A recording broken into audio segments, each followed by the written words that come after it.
মুসলমানদের মাওলানারা চালাচ্ছে মাদ্রাসা, যেখানে সত্যি doctor, master, engineer, IPS, is তৈরি হয় না, যেখানে ধর্মীয় শিক্ষার সাথে মনুষ্যত্ব শিক্ষা, সামাজিক শিক্ষা এবং তার সাথে সাধারণ যে আমাদের এই বিদ্যালয়ে যে শিক্ষাগুলো চলে সেই সমস্ত বই, বাংলা, ইংরাজি, অঙ্ক, ইতিহাস, ভূগোল সেই সমস্ত জিনিস পড়ানো হয়, সাথে ধর্মীয় জিনিসটা শেখানো হয়।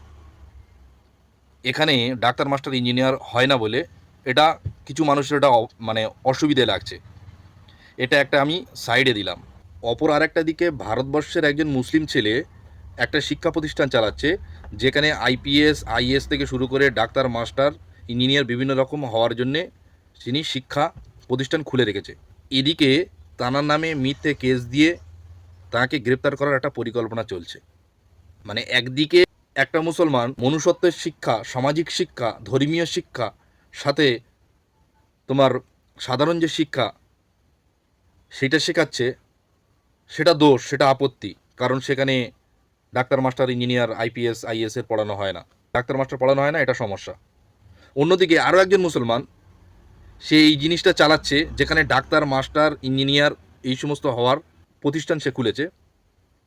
এখানেও আবার তার ঘুরিয়ে বিভিন্ন রকম কুমন্ত্রণায় তাকে চক্রান্ত চালাচ্ছে, তাকে শিক্ষা প্রতিষ্ঠানটা বন্ধ করে দেওয়ার জন্য। তাহলে এই একই দেশে মুসলমানরা IPS, is, doctor, master, engineer হওয়ার যেরকম প্রতিষ্ঠান খুলেও রেখেছে, আর একদিকে ধর্মীয় শিক্ষার প্রতিষ্ঠান খুলেও রেখেছে। বর্তমানে একটা মুসলমান ডাক্তার, মাস্টার, ইঞ্জিনিয়ার পড়াচ্ছে, সেটাও প্রবলেম।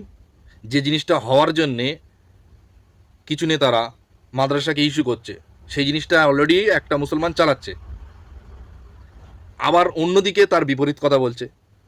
আসলে এদের উক্তিটা কি? ধর্মীয় শিক্ষা প্রতিষ্ঠান, এখানে কোনো খারাপ জিনিস শেখানো হয় না।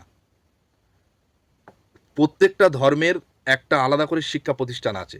যদি বন্ধ যদি হতেই হয়, তাহলে সমস্ত ধর্মীয় শিক্ষা প্রতিষ্ঠানগুলো কি বন্ধ হয়ে যাবে, না কি হবে? আসল উদ্দেশ্যটা কি সেটা জানতে চাই।